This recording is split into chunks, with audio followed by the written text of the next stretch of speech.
Jennings and Jared Perkins, a Prospects Live podcast for everything MLB Draft related. Join us as we discuss the biggest stories from college and high school baseball, bring you interviews from your favorite draft prospects and college coaches, and break down live looks for Prospects Live analysis across the nation. Get ready, because you're on a clock with Tyler Jennings and Jared Perkins. Alrighty, welcome to another episode of On the Clock. On the Clock is presented by Jaw Bats. Jaw Bats provides the highest quality ash, maple, handcrafted, fully custom bats, apparel, accessories, and more. Click the link below and enter the code On the Clock 10 at checkout to get 10% off your first purchase. We are back with another awesome episode. I'm Jared. That's Tyler. We have an incredible guest with us today, Gavin Turley out of Oregon State. Gavin, how are you doing today, man? Good. Thanks for having me on. Like I already said, I'm excited to do this. Yeah, we're excited to have you on. First question we always kind of go into with guys is just for the people who don't know you, take us into the background about your journey through amateur baseball, kind of how you got where you are today. Yeah, started off in Utah, a little town in Utah called Midway. It's on the backside of Park City, and kind of grew up there, kind of the farm life, more cattle than people, I like to say. But ended up moving down to Arizona my junior year of high school, and I got to play at Hamilton down there, and really good competition, really good guys I got to play with, and now I'm at Oregon State. So kind of simple rundown for everyone, but yeah, that's about it. I love it. I'm from Arizona, so I played Hamilton when I was in high school. Yeah. Talk about your experience there a little bit and what it was like playing for that team. I know they were always stacked every time we played them. Yeah, no, still stacked to this day. But it's an awesome program to play for. Kind of let dudes be dudes, but getting around that competition every day kind of brings everyone up. So it was awesome to play for. I love it. One of the other questions I was going to ask you to talk about the Shriners experience that you guys had with that collegiate tournament. I know that you hit a ball 112.4 miles per hour, I think 434 feet during that tourney. You saw in the video at the beginning, Bazzana just mashed him. What was it like to kind of play on that big league field, get that experience? Yeah, playing at any big league field is awesome, but playing at that big league field is out of this world. It feels like you're in some type of movie. But no, I mean, just going out there, and whether you're on the bench or you're in the field or just playing catch before the game, it's like, man, it's like I made it kind of feeling out there. So it's pretty cool. That's awesome. Yeah, I'm sure Tyler's got questions related to that because he was at that tournament too. Yeah, I was going to say, I remember that home run very vividly because I remember your helmet almost came off. Like, that thing was loud. And I think every home run in that park was loud too, just with the way the middle bats were. But did want to ask, because Jared mentioned Bazzana, being his teammate this past year, him going 1-1. What was it like to be his teammate, and what takeaways did you gather from him this past couple years playing with him? Yeah, so freshman year when I first got here, he was all over me. I mean, he's always trying to get better. And we kind of lived it with each other on the road freshman year when season started, and we lived with each other on the Cape. Last year, not this year, obviously, but last year we lived with each other. But getting the inside look to Bazzana's mind was something that will benefit my career forever, to be honest. Like, seeing how that kid is so process oriented and controls what he can controls and keeps it business in a sense was huge for me, because I'd agreed to get done with the game. Like, Trav, I'm 0 for 4. You're 15 for 15. I'm like, what's going on? And he's like, what do you mean what's going on? You chased 3 out of the zone tonight. Like, you know exactly what's going on. And it's like, oh yeah, I guess you're spot on. Like, keeps it very simple, very straight to the point. No real emotions attached, which is something that I've taken into my game. I feel like when you just go, like, hey, be a good self-evaluator, get better. It's been huge, though. Huge. Perfect. And then talking about the Cape too, you go out to Falmouth, and there were some changes to your approach and your swing. Your chase rate went down, and looked like the ball got better. So just kind of tell me what you worked on the Cape to really improve your stock and kind of put yourself in a better placement for this upcoming season. Yeah, I would say I feel like a good amount of it was I kind of know what I'm coming into this year instead of the year before. So I was able to put a wood bat in my hands a little bit earlier than I did the year prior. But also, I keep a notebook of kind of everything that goes on every day. Almost every pitch, I'm taking notes on my approach and what I missed and how I got out, and what I did good. So I kind of had that notebook from last year in the Cape, and so I just kind of continued it on this year, and I feel like I was able to make those adjustments much quicker this year to get me that better approach. Perfect. And then also just one more question, because obviously Pac-12 is no longer a thing.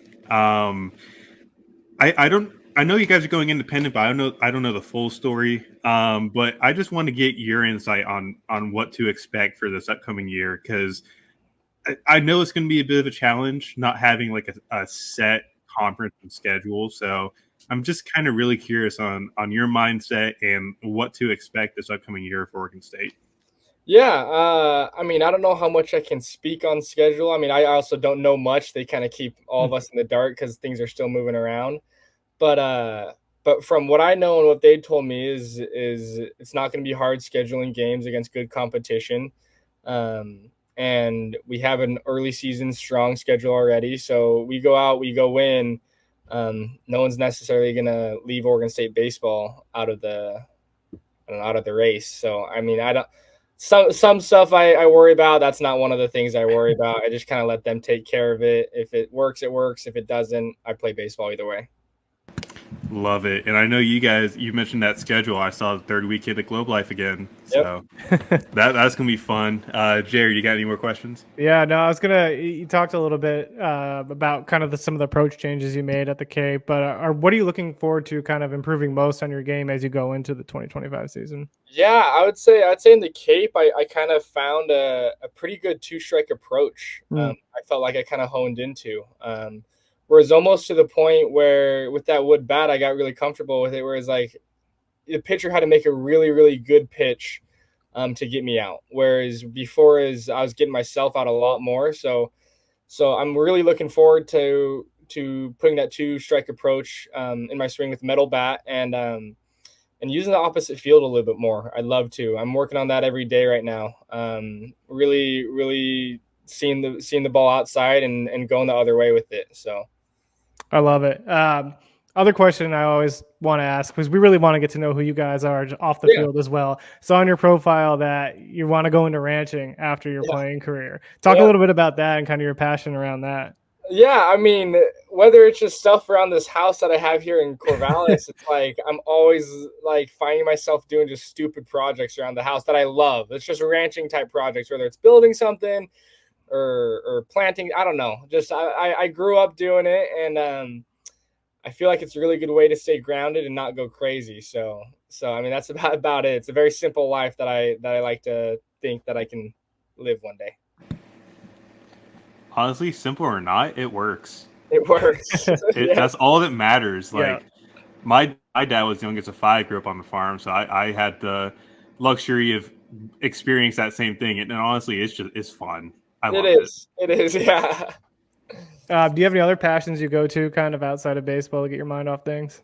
Yeah, and honestly, anything outside. I mean, literally, I just came from a waterfall. Cool. Over in Oregon, we have hundreds of waterfalls all over the place. So it's sunny out here. So I was just at a waterfall. Anything outside. I play the piano a little bit, and cool. Yeah, I mean that's about it. But yeah. Yeah, I mean you're in the perfect place too for outdoors, man. Like the Pacific Northwest, just everything's incredible out there. It's unbelievable. Like when kids come on visits here, I'm like, you guys gotta see where we're living. It's unbelievable. Yeah. Is there like a dream hike for you personally? Mount Rainier has this like skyline hike up here that seems pretty sweet. I actually tried it to go do it 2 weeks ago, but it was all foggy, so you couldn't really do it. But yeah, I think probably that one. God, I want to do the Cascade Mountain Range so badly. Oh my, yeah. I really do. Appalachians are nowhere close to it, man. It's fine, it's cool, but you go out to the Pacific Northwest, like the national parks, everything out there, man. It's incredible. It's a blessing, yeah. Yeah. I guess the other question I have for you too is if there's a guy in the big leagues that you kind of model your game off of or look up to. Yeah, I mean, I've been watching like kind of a lot of film lately. I love what Vladdy's doing with his swing. Manny Ramirez, little old Yeah. school.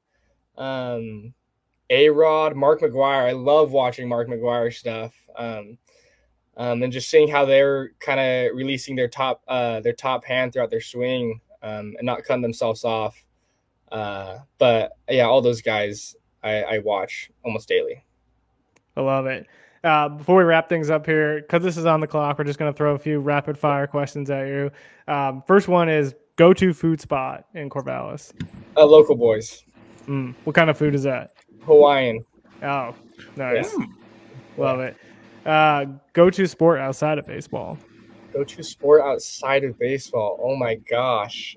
Spike ball? Yeah, it's got to be spike ball. Oh, that's fun. That's a good game. Yeah. Where would you have your ranch if you opened up your ranch? Montana, Idaho, Wyoming area. Yeah. That's stunning up there. I love it. I guess build your all-time MLB outfield. Pick 3 guys. All-time MLB outfield. Right now you got to put Judge out there. Yep. He's gonna go down as an all-time. You're putting me on the clock. Gotta go with Quan, the boy Quan out there. I mean, love it. Beeve. And then who else have I been watching a lot lately? I have to go with Ozuna. How do you say Ozuna? Marcell Ozuna? Marcell Ozuna. Yeah. I love watching him play as well. Love it.